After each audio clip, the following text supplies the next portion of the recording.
Dans cette vidéo, je vais t'expliquer tout ce qu'il y a à savoir sur la corde à sauter, quelle corde utiliser, le matériel, comment implémenter la corde à sauter dans ta routine d'entraînement. On y va direct.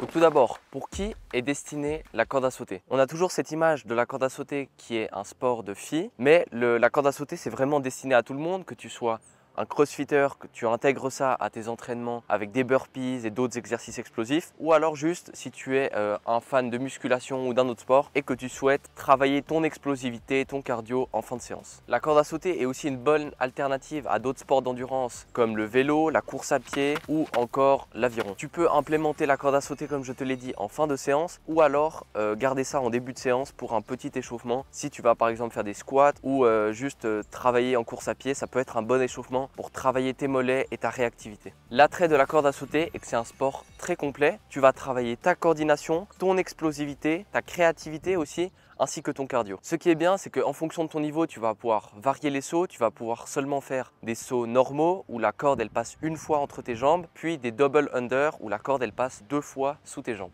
En ce qui concerne le matériel, je t'ai ramené plusieurs cordes à sauter différentes. Donc on a grosso modo 3 familles. On a les cordes qui sont faites en plastique, ce genre de modèle. Les cordes qui sont faites en métal, comme cette corde à sauter là, qui a donc des poignées en métal. Elle tourne beaucoup plus vite, on a un meilleur aérodynamisme avec ça. Et après, tu as aussi les cordes à sauter faites uniquement en corde classique.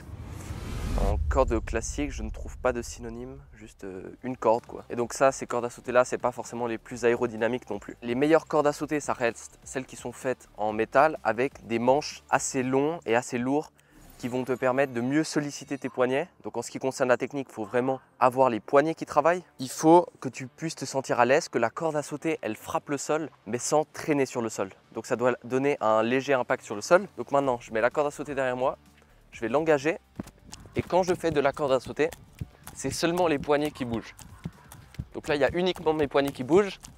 Et en ce qui concerne la technique des pieds, il faut utiliser la méthode du floor is lava.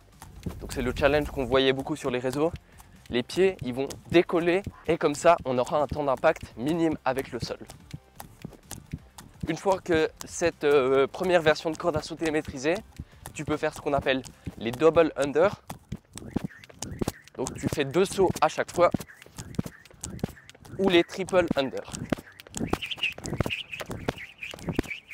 Ils sont déjà un peu plus compliqués et ça demande une bonne corde à sauter, une bonne explosivité et une bonne détente. En ce qui concerne quelques précautions à adopter pour la corde à sauter, c'est d'avoir un environnement qui soit propre. Si tu fais ça à la salle, t'évites qu'il y ait des gens qui passent autour pendant que tu fais de la corde à sauter ou tu regardes avant d'enclencher tout mouvement. Et aussi c'est mieux d'avoir un sol mou pour faire la corde à sauter. Si tu sens des douleurs au niveau des genoux ou des chevilles, c'est mieux d'avoir une surface un peu plus absorbante. Après il y a toujours le risque aussi en corde à sauter de se fouetter avec les cordes. Donc c'est principalement le problème des cordes en métal. On peut se faire mal et puis se griffer un petit peu. Mais en ce qui concerne les risques, c'est un peu tout ce que tu peux encourir. En ce qui concerne les variantes, tu peux très bien faire des sauts sur un pied uniquement, puis faire des doubles sauts sur un pied. Un peu plus dur, ou alors les sauts croisés. Tu vas croiser la corde quand elle passe devant toi. Les 2 côtés.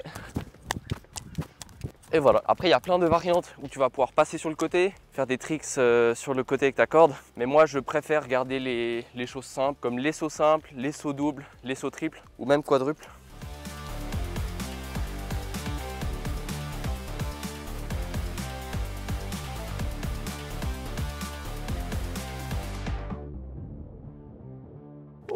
J'ai pas réussi quadruple. J'espère en tout cas que cette vidéo t'a plu, que tu as appris peut-être quelque chose sur la corde à sauter et que tu vas pouvoir l'implémenter dans tes séances si c'est quelque chose qui t'intéresse. Et nous, on se dit à bientôt.